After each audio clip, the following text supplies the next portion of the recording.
Hello everyone. In this video I would like to show you how you can format an in-text citation according to APA manual style.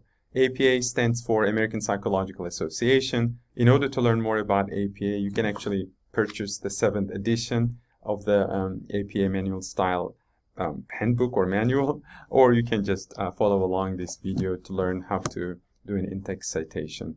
And just FYI, I decided to create this video for my students who are taking TESOL or related courses at Northeastern Illinois University. So let me just illustrate my point by using an excerpt from this paper that I co-authored. It's about lexical coverage of TED Talks. So basically this paper is about the numbers of words learners need to know to have adequate or maximum comprehension of TED Talks presentations. So to illustrate my point, I would like to choose an excerpt. Oh no, this is an excerpt. So let's take a look at it. So, if to make better sense of this excerpt, you can pause the video and just read it first, and then follow along my tips. Okay. So in-text citation.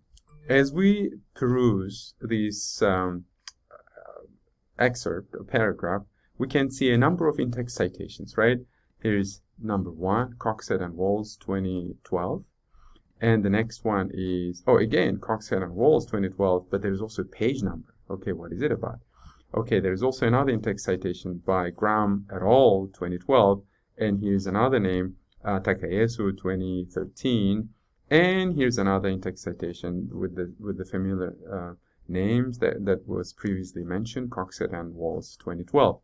So please note that in-text citations are usually given to show the readers your credibility, right? That you know something about this field. Or sometimes it's also given to support your argument, right? Or just to paraphrase the previously published studies. So as you can see here in in-text citation, right, Coxhead and Walls. So you're just making a reference to these authors. So, and please note that the last name of the first author, an and conjunction, and the last name of the second author, and here's the publication year. I mean, that's what you typically do when you're citing relevant sources in your paper.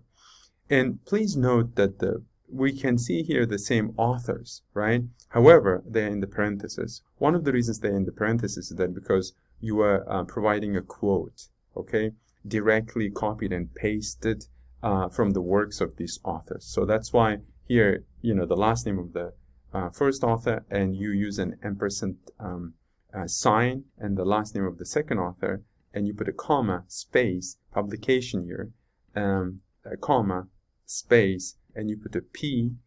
P stands for page, okay? Single page number, and you put a dot, period, and then space and the page number, okay? Why are you doing this? Because you are giving a direct quote, okay? Because you are directly quoting from their work. That's why that's one way to organize an in-text citation according to APA manual style. And you follow this format only when you are quoting. I mean, this is one of the ways of doing that, okay?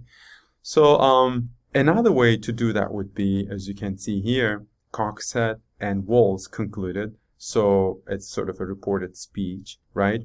And look, there's a quote, right? So this phrase was directly taken from Coxhead and Walls, right?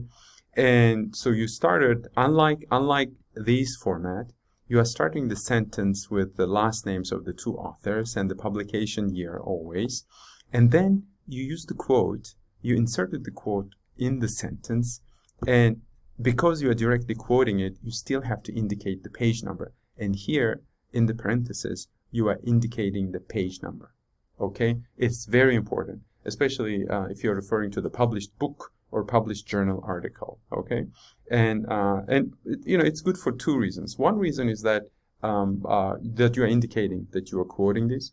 And the second is, if I'm interested as a reader and I would like to learn more about this quote so that I can go to Coxhead and Walls and open page 56 and find out more about that particular quote and, the information around that quote.